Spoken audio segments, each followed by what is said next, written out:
Well, here we are.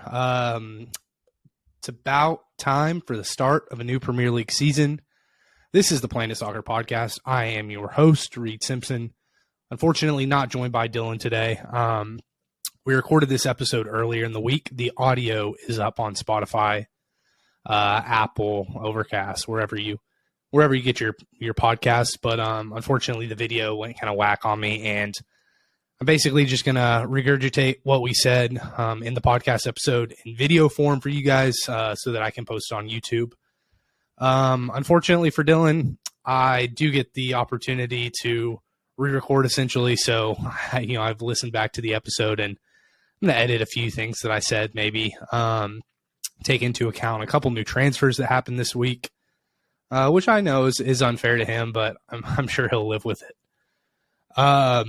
Each time I talk to myself basically in front of this camera, it gets a little less weird, but it's still super weird. So appreciate you guys listening and just bearing with the awkwardness for now. I'm sure both Dylan and I will get much better talking into a camera and talking into the mic.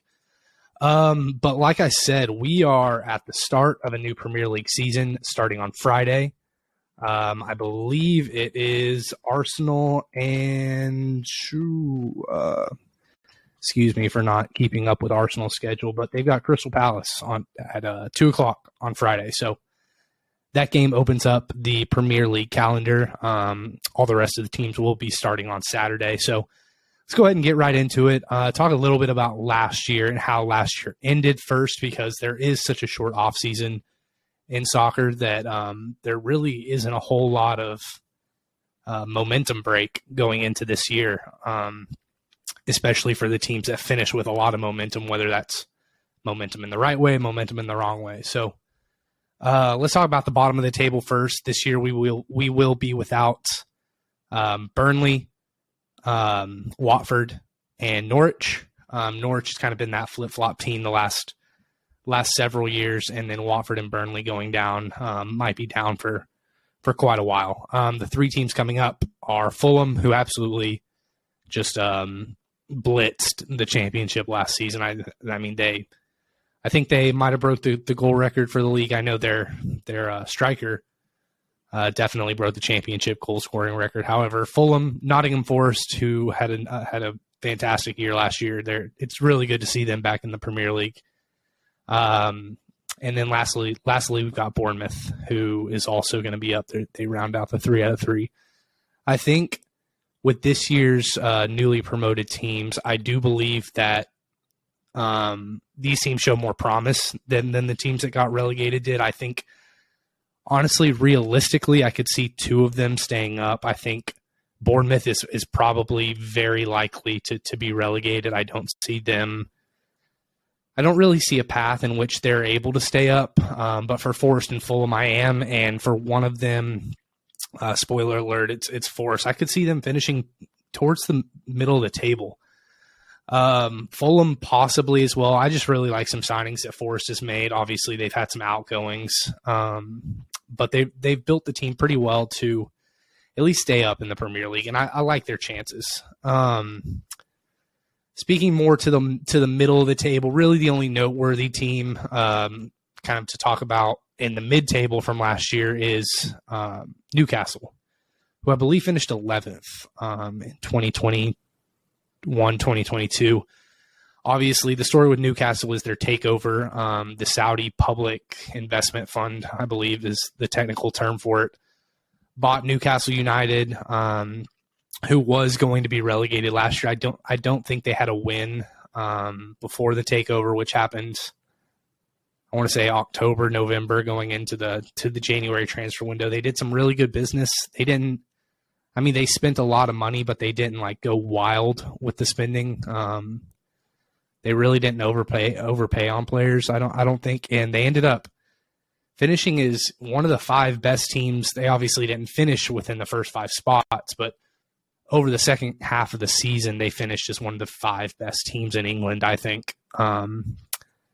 They ended up beating Arsenal that second to last week of the year. And as a Spurs fan, I was very thankful for that, obviously. because Spurs took advantage of what they had to do against Arsenal, and then was kind of, program watching a little bit with the Newcastle game. But Newcastle beat Arsenal 2-0, but man, it felt more like a thrashing than 2-0. So Newcastle finished really well. I like them to finish better than 11th this year. But that's really the only noteworthy thing to wrap up the mid-table with from this past year. As far as kind of those top 7 go, those European spots, really, I mean, everything came down to the end, and that's one thing that's definitely worth mentioning. The relegation battle, the top 4 battle, and then the title fight came down to the last weekend, which is something that's, I would assume, very rare in the Premier League. I think Dylan and I have been pretty open about not necessarily being lifelong fans of the league or of the sport, but we definitely got a good taste of some excitement towards the end of last year, really throughout the entire year. You saw Man United obviously finish below expectations. They finished in 6th, I want to say 5th or 6th. No, yeah, Arsenal finished 5th, so I think Man United finished 6th. Obviously far below their standards. Like I said, West Ham finished 7th. This will be, I think, their third or fourth straight year playing European football, which is a pretty big deal for West Ham. And then the top 4, obviously, that 4th spot came down to Tottenham and Arsenal, the North London rivals. One of the greatest rivalries in the sport, especially in England, and came down to the last week. Spurs beat Norwich 5-0. Arsenal beat Everton. I don't remember what the score was, but by that time, Arsenal had, like I said, already lost to Newcastle, which put Spurs in a position to where all they really needed to do was beat Norwich, an already relegated Norwich. So, and then lastly, the title came down to last week. Really came down to the final 10 minutes or so of each of those games. Liverpool had a lead against, I forgot who it was, honestly, but Aston Villa was beating Manchester City. And if that had held, Liverpool would have just taken the title from City's grasp there at the end. But City had a pretty phenomenal comeback in that second half. Philip Coutinho, I think, had 2 goals for Villa in the first half or early in the second half. And then City ended up doing what City does best, and that's win.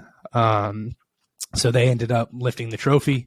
Liverpool finished 2nd. Kind of a disappointing end to the season for Liverpool, considering there was a lot of quadruple talk throughout a lot of the season, and going from losing that Champions League that Champions League final when they were pretty heavily favored to then losing the league. They're not losing the league, but letting the league kind of slip away after they had a pretty good shot at winning it, and then they dropped points versus Spurs. Tottenham put together a really good performance versus a very hot Liverpool, and they drew at Anfield, and that kind of allowed allowed Man City to really get their grasp back on the league. So enough about last year.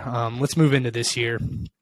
Start with kind of the bottom of the table. What Dylan and I kind of mentioned in the podcast episode is that there's really a group of 5 or 6 teams that you see at the bottom that could realistically go down, and then maybe a 7th that's 7th and 8th that are kind of you've got the 3 teams that have been recently promoted. Those teams are always kind of expected to be in a relegation fight again.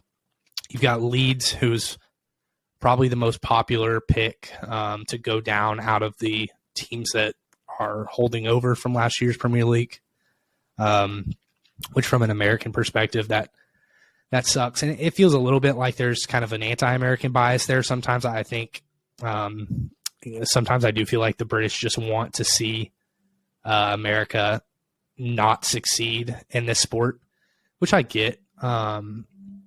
But I think Leeds has done well. Obviously, they lost Calvin Phillips and they lost Rafinha.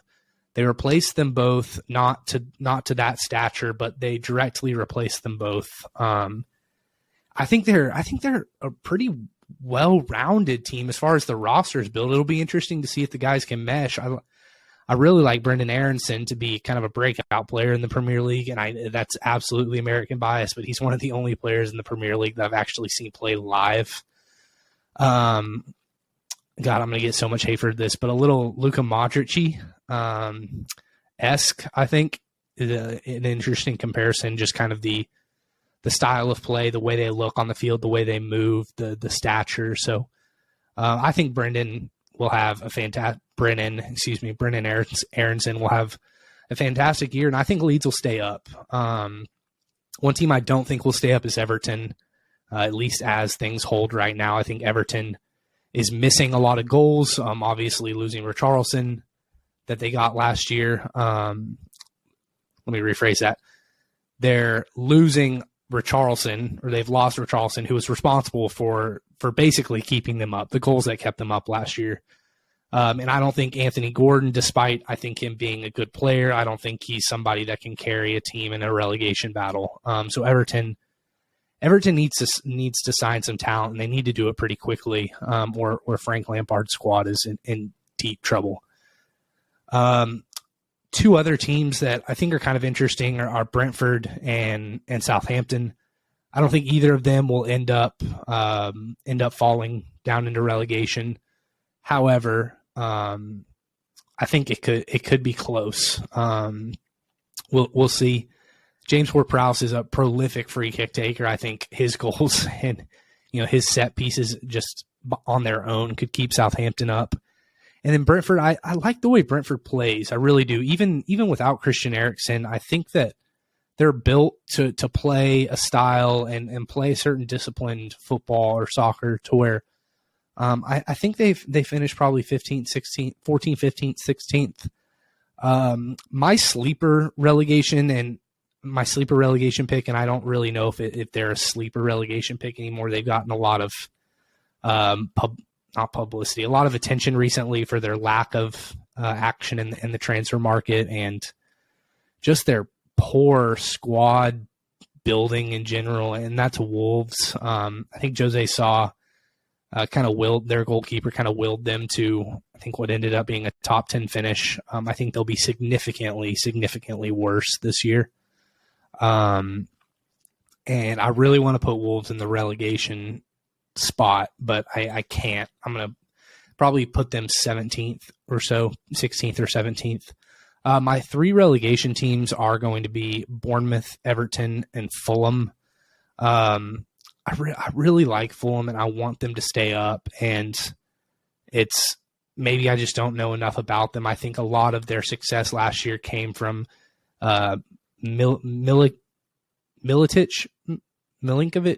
I forgot how to pronounce his name exactly, but he had like 40 goals or something in the championship, 40 goals in the championship, and I was kind of looking at his stat splits over his career, and he's significant. Whenever Fulham has been promoted or he's played in the Premier League, those numbers have just dropped significantly. And I think Forest has made the signings to stay up. And I don't think Fulham ultimately has. They've had a decent window. And it'll be interesting to see if all of Forest's signings can integrate well into the squad together. That's always something you want to keep an eye on. But ultimately, Bournemouth, I think, is the closest thing to a relegation lock that I think you could have at this point. Everton, just kind of that feeling. And then Fulham it's like Fulham or Leeds, and I lean Leeds staying up. Middle of the table is kind of just a jumbled mess, as it always is. I think there's a lot more talent in the middle of the table now than there has been in the past in the Premier League. There's a lot of young talent on Crystal Palace. There's a lot of talent on Newcastle. There's a lot of talent on Aston Villa. Even Brentford, like I said, their style of play lends to them, not losing the games that they shouldn't lose, winning the games that they should. Not losing the games that they shouldn't. Yeah, that makes sense, I think. And then I think maybe the X factor, like, of the league team-wise for me is Leicester. Pretty much every significant player on Leicester has been linked to a move outbound especially over the last week. I think Tielemans is heavily linked, although that's kind of tampered down a bit. I haven't seen his name pop up quite as much. James Madison is the big name that's floating around right now. Who was probably their most significant player last year. I've seen Jamie Vardy even as early as today linked with an outbound move, which I consider that a little more unlikely. But I don't know. Leicester, they haven't made really any signings, and I've just seen a lot of links for outbound movement. Wesley Fofana is another one. I think he saw like 80 million or something linked with Chelsea. Let me look over here a little bit more. Yeah, Fofana, Madison, and Tielemans are really the one that I'm seeing linked to outbound moves. But I think Brendan Rodgers is a great coach. I think that if he can keep his squad together, I think they can finish top half of the table pretty easily. I think they can finish close to a European spot. I think if West Ham disappoints, or if Man U continues to go into free fall, I think they could steal that Europa Conference League spot. But I could also see them finishing 14th, 15th. I don't think that would be out of the realm of possibility. Let's see. The other ones, Brighton. I love Graham Potter as a coach. I think losing Basuma is huge for them. Maybe Demarai Gray can take that next leap, and Tariq Lamptey can continue to develop. I think they can be a decent team, kind of that 10th, 11th, 12th spot. I really like Villa to finish just out of the European spots. I like Villa to finish 8th probably. I do ultimately think that the top 7 will stay the same in a different order. So I'm just going off of the finish of last year: City, Liverpool, Chelsea, Spurs, Arsenal, Man U, and West Ham. I like that as much as I want to say put Newcastle 7th and drop West Ham down, because I think West Ham just eventually is going to stop playing this lights out or having this much success, because I just don't think it's in their DNA. But we'll see. We'll see. So that mid-table's kind of a jumbled mess. I think my two favorites out of that part of the table are definitely Aston Villa and Newcastle. Depending on what, I think Aston Villa is probably done with their summer business, but depending on what Newcastle can do kind of in this last month of the window, I see them pushing 8-9 for sure. So the top 7, get into that a little bit. It's a little bit, I might get controversial here a little bit. My bias might show a little bit, but I do have West Ham in 7th. I just think that talent-wise, it would be very difficult for them to drop below 7th, but I don't think they have what it takes to compete with those top 6. I think Man U will be, despite their summer drama with Frankie de Jong and really having just an underwhelming window in general, I think Christian Eriksen will be huge for Man United. Huge. I think he's just a very reliable Bruno Fernandes. So I like Man U to finish 6th. I want to so bad say Man U 5th, and then this team I'm going to mention next 6th. But I think Chelsea's fallen out of the Champions League, and that would be a hotter take, say 3 months ago than it is now. But just seeing the disappointment and the kind of the frustration and the terrible preseason that Chelsea's had, and it's all just seems like a recipe for what's going to be a disaster. And for disaster, I would consider finishing 5th would be a disaster. I think a lot of dominoes would fall if that were to happen to Chelsea. I think if they're kind of in that position going into January, I think they splashed the money on Declan Rice. I'm very surprised that Rice is still at West Ham. And I think if Chelsea's in a position of need, they're just going to say fuck it and buy him in January instead of next summer. So in fourth, I do have Arsenal. Despite being a Tottenham fan, I really like what Arsenal's done this window, especially with Gabriel Jesus and Zinchenko on the left hand side. I think they're going to be a good team. They're a young team. My real reservation with Arsenal is I genuinely just do not believe in Mikel Arteta. I really don't. I saw the way he handled just the way everything went down at the last part of this past year, and it didn't seem like a coach who was ready to be at the top, ready to lead his team to the top, ready to take on the responsibility. He, in the Tottenham game where they got outplayed from the first second to the last second, through and through, they got outplayed at every level on every level of the pitch. They got just beat down, and he wanted to blame the refs at the end of that. And anybody who watched that game knows Tottenham just thrashed the Gunners, and Arteta said something along the lines of, well, if I say what I think about the referees, then I'll get fined or I'll get suspended or whatever. It was very immature, and I just don't think he's ready to be tactically. I don't like, the way he does things. And then just behind the scenes as a leader, he's so far below these next three coaches. It's obvious, kind of the top three that I have in no particular order, the Peps, the Klopps, and the Contes of the world. I think, Arsenal maybe on paper could potentially finish third, but I just don't see Arteta being able to do anything that wills his team to that position.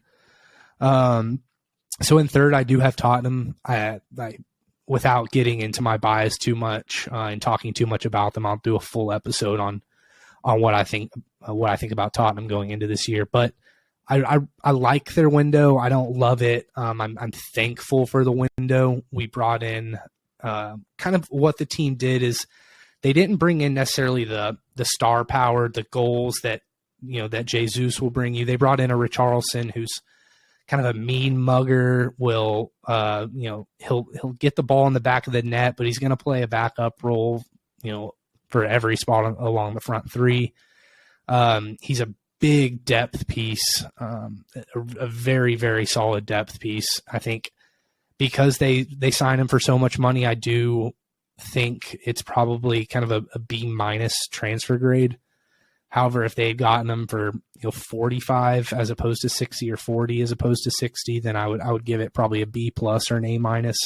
It's just really what Tottenham needed. Honestly, they needed a physical winger who can play a backup number 9, and they got that. And Basuma, I love the value. Obviously, they were able to capitalize on a very unfortunate situation.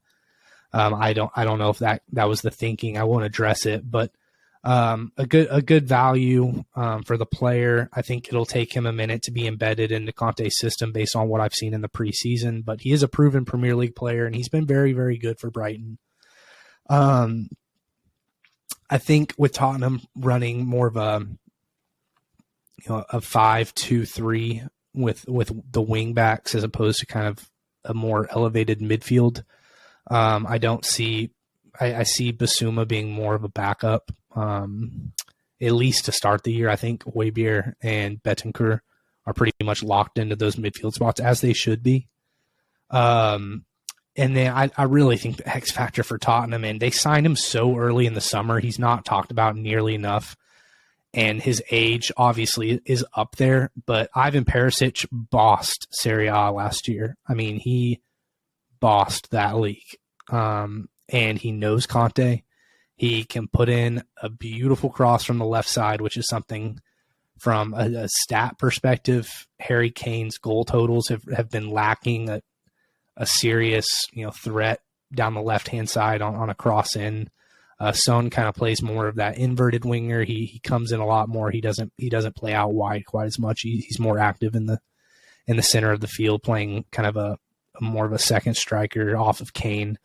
But Perisic, man, some of the balls he's put in from the wingback position in the preseason, you can just tell that Harry Kane's going to add 4 or 5 goals in the league this year just from those. I really do believe that. So People really forget about that Perisic signing and kind of bash it because of his age, but man, I mean, he's going to be a serious X factor. So in second, and speaking to kind of the separation of these teams, I think the separation between Tottenham and Arsenal will be probably 5 points, 4, 5, 6 points. Maybe not a full 6. I don't know if I see Tottenham getting that full 6 point, full 2 wins better than Arsenal. But, and then Chelsea and Arsenal, I see it as a 1-2 point gap, maybe goal differential gap. Between Tottenham and Liverpool, I see probably a 4 or 5 point difference, similar to what I see between Spurs and Arsenal. I think Liverpool, obviously they beat Man City in the Community Shield game, but I think like most people who know the sport decent enough, know that really doesn't matter a whole lot. I think Liverpool will miss Mane, but just early on. I think that Luis Diaz, despite me considering him wildly overhyped last year, don't get me wrong, he was a great player. He was very, very effective for Liverpool in the Champions League. But to say that he was the best signing of that last January window, I think is a bit of a stretch. I think it was pretty much hands down Dejan Kulusevski. Just looking at the numbers, I mean, literally just the numbers, it's pretty obvious. But now with Diaz playing as a starter on their left wing or right wing, whatever he plays, I believe it's left because Salah's on the right. I think that he will have a very good year, but I think they'll miss Mane at the start. And then speaking to Darwin Nunes versus Diogo Jota, Nunes had a Bonnie and Clyde, kind of a yin yang Community Shield game. That's the one game I've watched him. He came on and he didn't look very comfortable at first, but then he banged home, I think, 2 goals, and they were pretty good goals. One of them was, I mean, he just had to like be in that spot, but he put it home. I don't know. I think Jota will get the nod at first as that number 9. He's more of kind of a false 9, which is interesting because they've got 2 kind of contrasting styles of number 9s. But I think Nunes will eventually take that role and keep it. I think Liverpool has another thing. I love Harvey Elliott in the midfield to have a breakout year. I think Liverpool expects that as well, which is maybe why they didn't go full after Jude Bellingham this year. They wanted to get Harvey Elliott a little integrated into the team because if you bring Jude in this summer, he essentially jumps that Elliott spot. That's probably didn't actually go through Liverpool's head because they want talent on the field, and Bellingham would probably be a starter right away. But I'm a little bit worried about Liverpool's midfield, at least the depth in their midfield this year.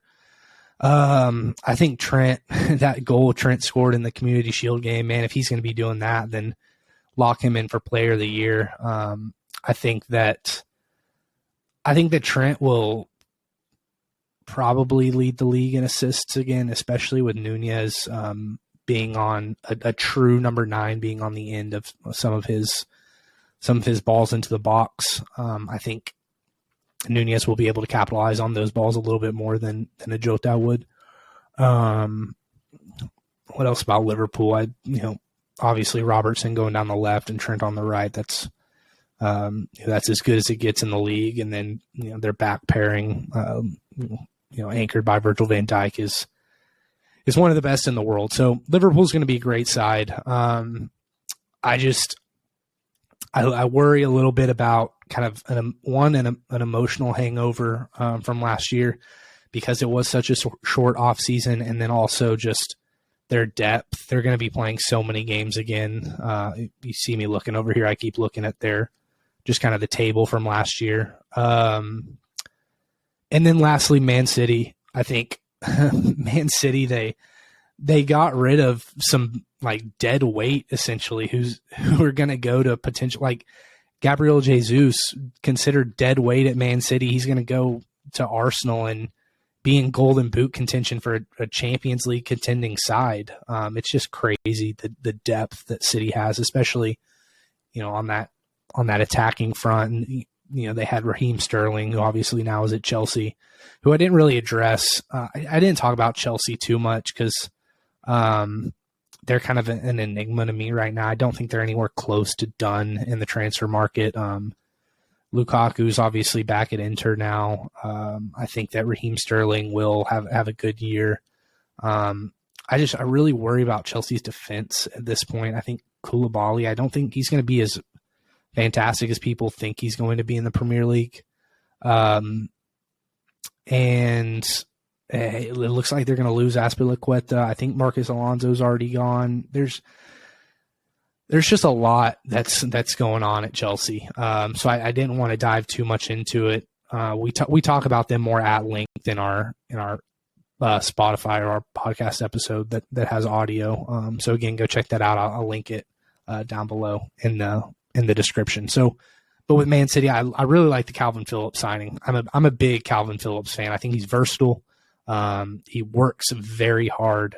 And I know that's kind of a cliche, but I genuinely believe, like when I watched Leeds, when I watched Spurs play Leeds, Calvin Phillips was like a nuisance. I mean, he just kind of like a Pierre-Emile Højbjerg, for those of you Spurs fans, just he's always in the thick of it.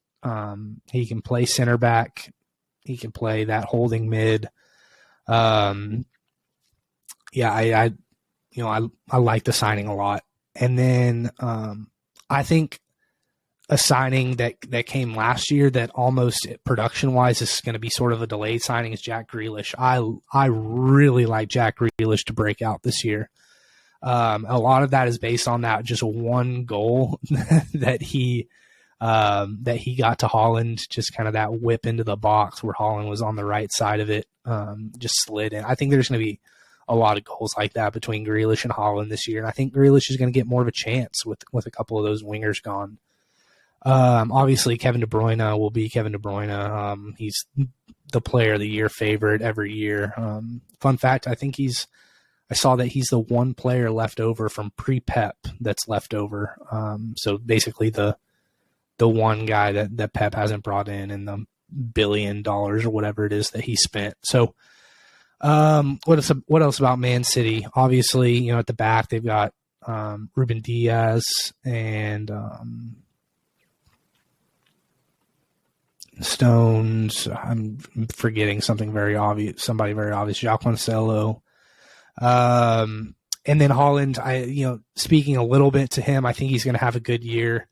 I think his goals per game will be up there. I do really question his health. I'm going to predict Haaland gets, I think Man City fans and Man City in general, I think they would be happy if Haaland got 32 league games this year. And I'll put him at getting 32 league games this year. Man City's going to be playing a lot of games in a lot of competitions.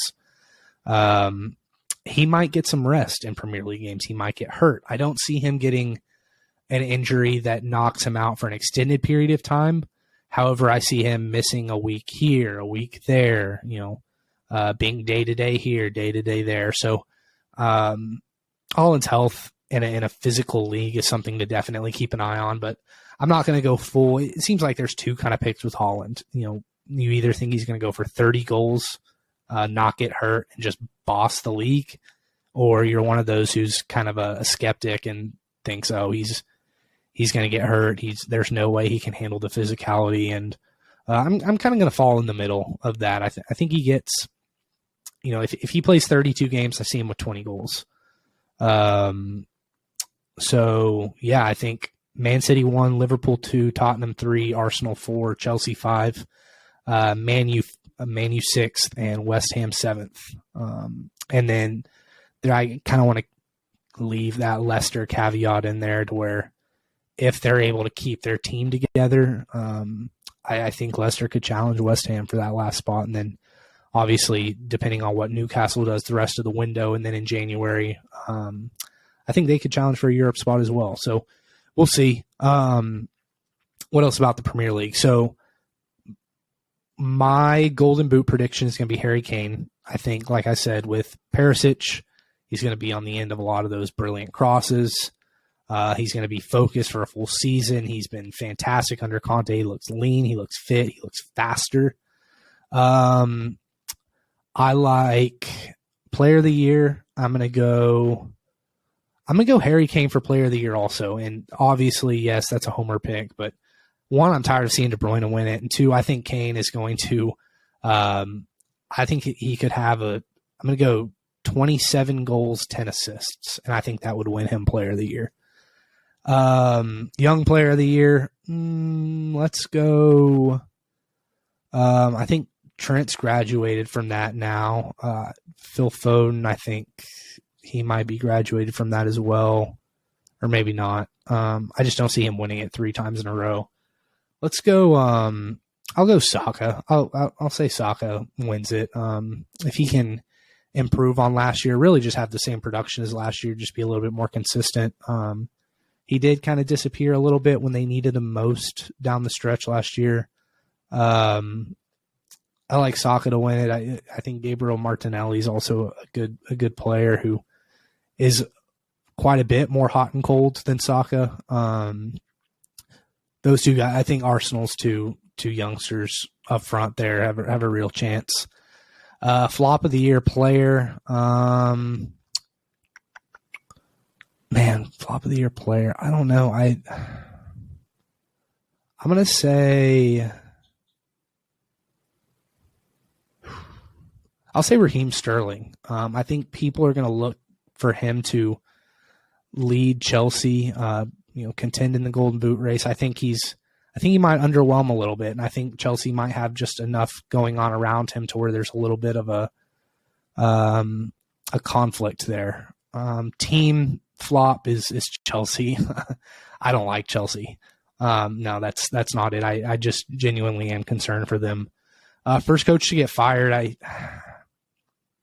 I lean Lampard, but I think the things that he brings to the table, plus knowing the cards he's dealt, I think he's got a little bit of a safety net. I could see Southampton. I mean, Southampton finished so poorly last year. I think Southampton's coach is going to be on the hot seat from the beginning, so if they don't start well, I don't see him lasting long.